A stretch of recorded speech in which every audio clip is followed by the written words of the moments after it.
President Macron, Your Royal Highness, Secretary-General, colleagues. In 1947, Australia was proud to be the first member of the United Nations to vote for the plan that made the modern State of Israel possible. But that plan always encompassed two states, a State of Israel and a State of Palestine, living side by side within internationally recognised borders, recognising each other's right to live in peace and security.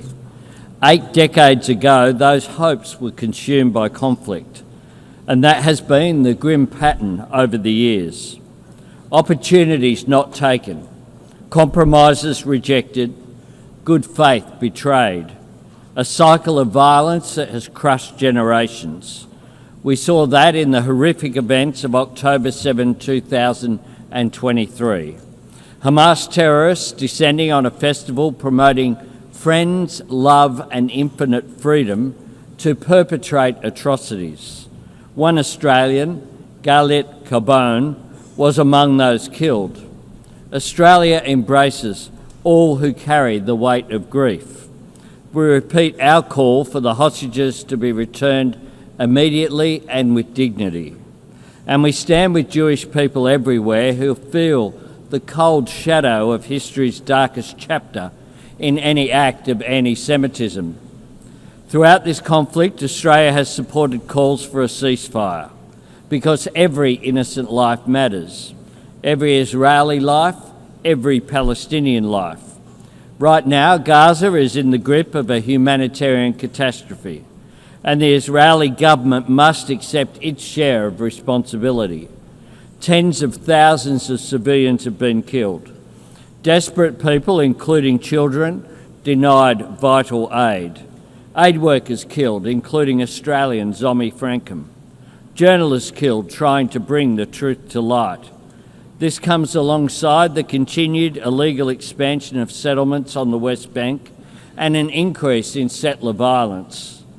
Threats to annex parts of Palestine and permanently displace the Palestinian people. Such conduct risks putting a two-state solution beyond reach. That is where the current road leads. We must choose a different path. We must break this cycle of violence and build something better. Yesterday, Australia recognised the State of Palestine.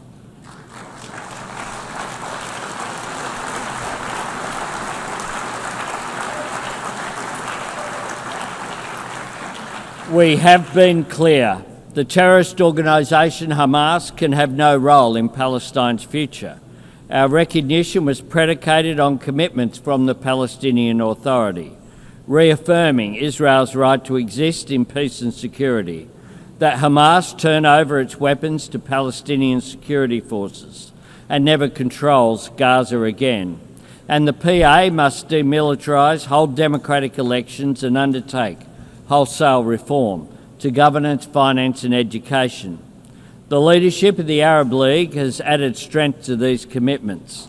Their demand for Hamas to surrender its weapons and end its rule in Gaza has helped create this historic opportunity, a chance to deliver self-determination for Palestine in a way that permanently disarms Hamas and drives them from the region once and for all.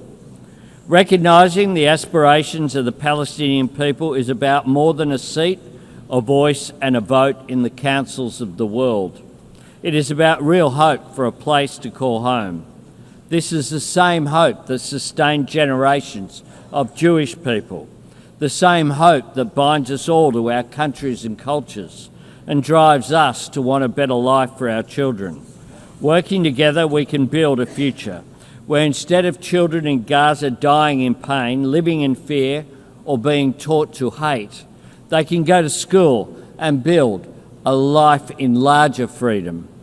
That future depends on recognition being followed by reconstruction and reform, a credible cooperative peace plan supporting recovery in Gaza and security for Israel, establishing governance and excluding Hamas on the day after and every day after that.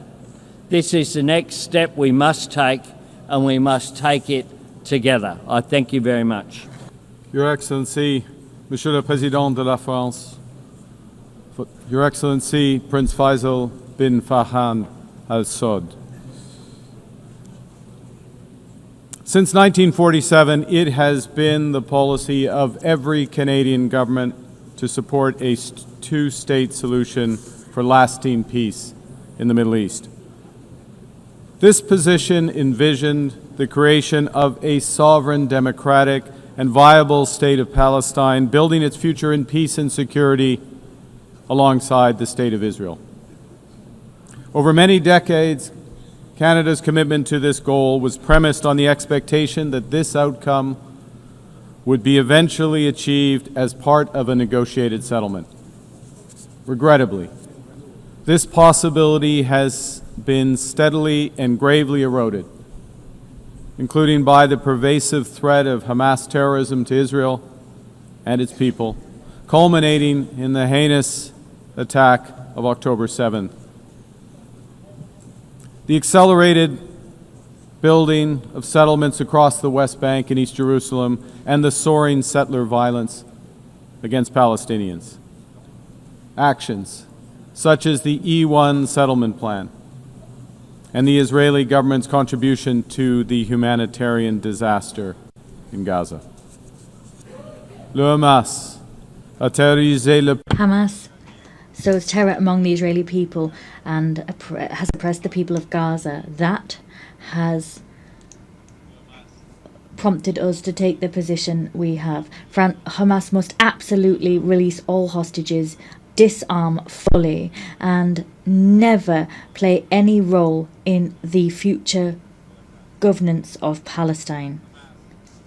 Stolen from the Palestinian people, chased them and cheated them from their life and liberty, and it can in no way dictate their future. But Excellencies, the current Israeli government is working methodically to prevent the prospect of a Palestinian state from ever being established. Il poursuit sans relâche l'expansion. And tirelessly continues settlement expansion in the West Bank. That is illegal under international law. Its constant aggression against Gaza has claimed the lives of tens of thousands of civilians. It has compelled the displacement of more than 2 million people and caused a devastating famine. Another violation of international law. Proud policy of the current Israeli government that there will be, and I quote, no Palestinian state. In this context, Canada recognizes the state of Palestine